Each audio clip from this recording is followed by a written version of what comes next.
suis né à la campagne, j'ai été à la ville pour étudier, puis je suis parti le plus vite possible, je suis retourné à la campagne. Pour moi maintenant, d'aller à la ville, c'est d'aller dans un petit enfer. Si on me demandait de dessiner l'inverse du paysage du bonheur, c'est à peu près la ville. La ville, ça représente pour moi une totale absence d'autonomie, une quasi totale absence d'autonomie. Ça représente la concentration des richesses produites pour la plupart ailleurs. Et quelque part, je me sens un petit peu malheureux en fait pour des gens qui vivent dans un environnement pour lequel la nature ne nous a pas faites, quoi, en fait. Voilà, on est des mammifères spécialisés dans les activités manuelles.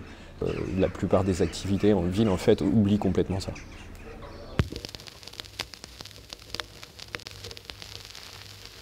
C'est d'abord se gouverner soi-même.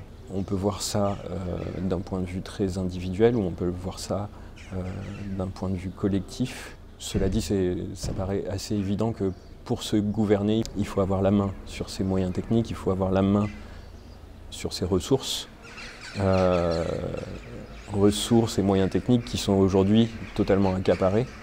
Voilà, mon rapport, moi, à l'autonomie, c'est un rapport donc qui va passer par la possibilité de faire les choses moi-même, par la possibilité aussi d'avoir apporté des ressources qui sont nécessaires en fait, telles que des ressources de bois de chauffage, des ressources pour l'alimentation évidemment.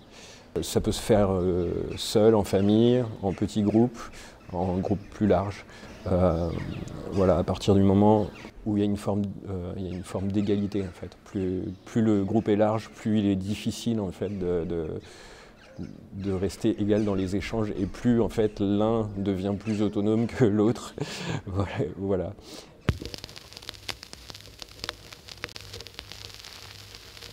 Je suis détenteur d'un savoir-faire qui est assez rare,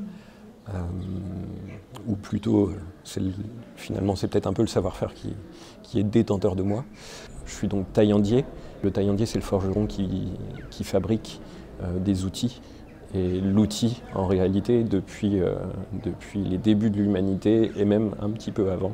Vous demandez à n'importe quel survivaliste qu'est-ce qu'il emmène sur une île déserte. S'il a le droit à un seul objet, il emmènera probablement un bon couteau ou une serpe ou un taillant, quoi. C'est le moyen principal en fait de l'autonomie.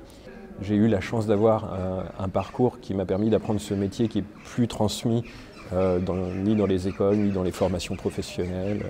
Et cette chance-là, d'avoir un savoir-faire qui sera nécessaire à une autonomie future, me donne en même temps la responsabilité de le transmettre, ce savoir-faire.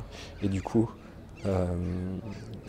mon futur, en fait, j'aimerais l'orienter dans cette direction-là. Pouvoir enseigner, pouvoir aider d'autres personnes à acquérir ce savoir-faire. Au départ de l'autonomie, à sa racine, en fait, il y a la capacité de l'homme à faire quelque chose avec un outil dans sa main. Et mon métier, en fait, peut permettre à d'autres personnes d'avoir des outils dans leurs mains.